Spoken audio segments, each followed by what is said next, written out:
पहला राजा 3 अध्याय उसका 5 पद में। यहाँ दोस्तों हम राजा सुलेमान के बारे में पढ़ेंगे। यहाँ 3 अध्याय, पहला राजा 3 अध्याय में ऐसा है, बुद्धि के प्राप्ति के लिए सुलेमान की प्रार्थना। 5 पद में ऐसा लिखा है, जो कुछ तू चाहे कि मैं तुझे दूँ वह मांग। दोस्तों यहाँ परमेश्वर राजा सुलेमान से बोलता है कि जो कुछ मैं तुझे दूँ वह मांग।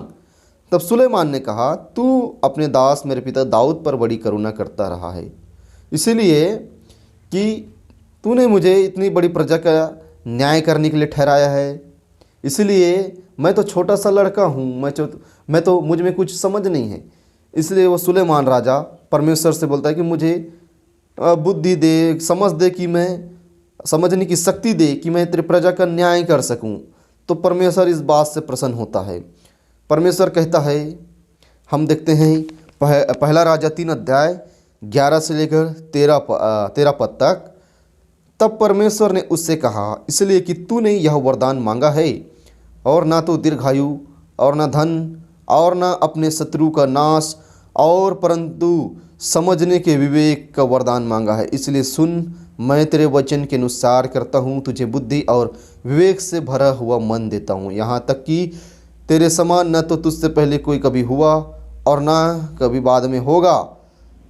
फिर तूने नहीं मांगा अर्थात धन और महिमा, वह भी मैं तुझे यहाँ तक देता हूँ कि तेरे जीवन भर कोई राजा तेरे तुल्य नहीं होगा।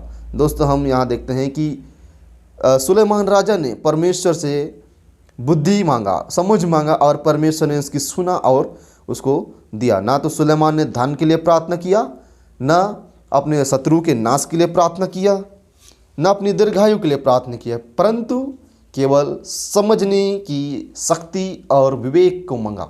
तो परमेश्वर इसी बात से प्रसन्न हुआ और बोला कि तूने यही मांगा है तो मैं तुझे देता हूँ, और तूने जो नहीं मांगा धन संपत्ति वो भी मैं तुझे देता हूँ। ऐसा करके परमेश्वर ने दिया। इसलिए दोस्तों आज हमको परमेश्वर से बुद्धि मांगना है, परमेश्वर से हमको समझ मांगना है। धन संपत्ति परमेश्वर, देखो यहाँ सुलेमान राजा को उसके साथ साथ वो भी फ्री में गिफ्ट में मिला। ये तो परमेश्वर जानता है कि ये सब चीज़ की हमको ज़रूरत पड़ती है। ऐसा लिखा है कि बाइबल बताती है, पहले तुम उसकी धर्म और राज्य की खोज करो तो ये सब वस्तुएं तुमको मिल जाएगी। इसलिए हम देखते हैं राजा सुलेमान ने भी परमेश्वर से खाली बुद्धि और समझने की शक्ति मांगा, और उसके साथ साथ परमेश्वर ने उसको गिफ्ट में दिया। तो आज हमको परमेश्वर से बुद्धि ज्ञान मांगना है, ना कि धन संपत्ति के लिए हमको प्रार्थना करना है। केवल हमको परमेश्वर का ज्ञान, परमेश्वर की बुद्धि, परमेश्वर की पवित्र आत्मा की प्राप्ति के लिए हमको प्रार्थना करना है। और ऐसा लिखा है बाइबल में, याकूब 1 अध्याय उसका 5 पद में ऐसा लिखा है, यदि किसी के पास बुद्धि की घटी हो तो वो परमेश्वर से मांगे, जो बिना उलाहना दिए सबको उदारता से देता है, और उसको दी जाएगी। यहाँ ऐसा लिखा है कि यदि हम किसी के पास बुद्धि की घटी है तो परमेश्वर से मांगे, वो देता है, बिना उलाहना दिए सबको देता है, और उसको दिया जाएगा। इसीलिए मत्ती 7 अध्याय उसका 7 पद में भी ऐसा बताता है, मांगोगे तो तुम्हें दिया जाएगा, ढूंढो तो तुम पाओगे, खटखटाओ तो तुम्हारे लिए खोला जाएगा। आज हमको मांगना है। परमेश्वर ने क्या मांगने के लिए हमको बोला, मांगोगे तो तुम्हें मिलेगा। लुक्का के अध्याय में आप पढ़ेंगे, लुक्का में ऐसा लिखा है कि पवित्र आत्मा के बारे में बोला गया है।